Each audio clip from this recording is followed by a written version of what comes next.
If you want to make a charitable impact in retirement and save taxes along the way, today we are discussing the qualified charitable distribution strategy and are going to show you how a retired couple can save significant taxes. Stay tuned.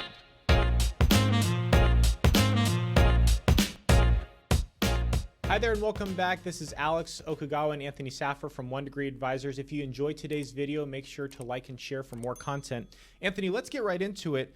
So let's briefly describe, what is a qualified charitable distribution, aka a QCD? Yeah, it's basically giving out of a retirement account like an IRA or a 401k directly to charity. This is often coordinated with a required minimum distribution, or we call an RMD, which is basically where there's mandatory distributions that must come out of those retirement accounts. Now, this is a strategy that we look at a lot with our clients, especially when we're reviewing their tax returns every year.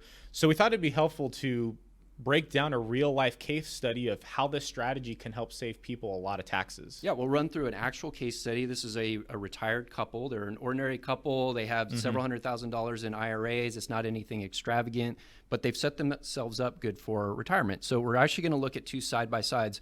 The first one is when there's no QCD, and then the second one over here, the second column, is with the QCD. And so you'll see a lot of the numbers are actually the same, because they're meant to be that way, but there are some differences. Particularly, here is taxable income if they take their RMD without giving it to charity. Okay, versus if they do give it to charity, this becomes no taxable income. Right. Now, and I know this is a point of confusion for some people because they go, well, hold on. Why would I, do this strategy if I'm not going to be able to takes the deduction, right? Because if I don't show any income for it, then I can't take a deduction for that. Why would I want to do this in the first place? Yeah, so actually not showing it as income in the beginning is better than taking it as a deduction after your adjusted gross income. So this is more beneficial right here. And one of the reasons that it shows up for their particular case is it actually lowers their Social Security taxability. They have $46,000 combined of Social Security income. In the first case, $39,000 of it is taxed. In the second case, only $29,000 of it is taxed. Big difference. Much better. It's a byproduct of that. So what does that end up? It means that their total income goes down about $26,000. Okay. Now, in their case, what we did is we basically just repositioned their giving. Yeah, it didn't change the nature of their giving, right? They're still giving the same amount. I know for some folks, if they do tithing off of this, it's not like they're cheating their tithing in it anyway. It's literally just instead of giving from here, you're just going to give from here in the same amounts. Right. And because of the tax reform in 2018, Tax Cuts and Job Act, the standard deduction ended up being a lot higher. Well, previously, their itemized deductions, if they do not do the qualified charitable distribution, is only $29,000. It's barely higher, which means they're getting very little benefit out of their charitable giving. Yeah. A lot of people are in this situation. They don't realize they're not getting the tax benefit significantly. So how does that actually look here is their taxable income goes down, and bottom line, which we're really interested in, is $7,700 would be their tax, their federal tax, without the QCD. But if they just reposition their giving, it goes down by about $3,000. Yeah, and I mean, that's a huge benefit. $3,000 of tax savings. You haven't even changed the nature of your giving. You're giving the same amount, but you're paying less taxes. The charity gets the full amount. That's a win for everyone.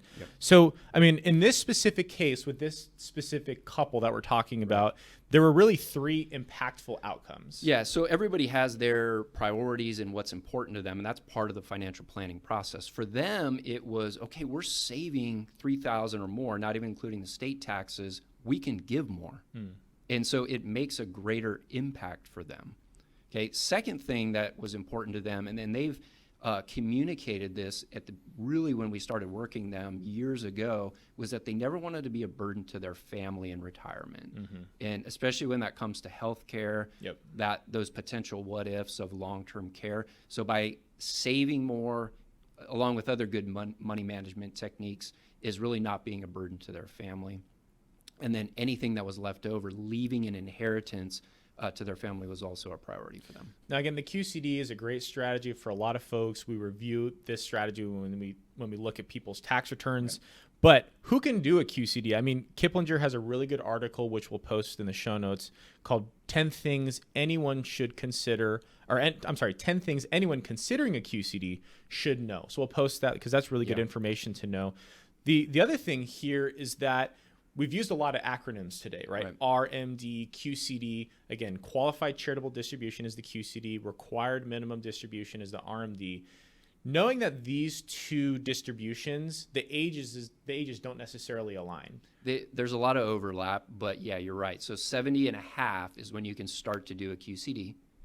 72 is when those mandatory distributions start. Yep. So there's that 1.5 year gap, basically. The other thing too is, I know this is a lot of money for folks, but some people have larger IRA accounts.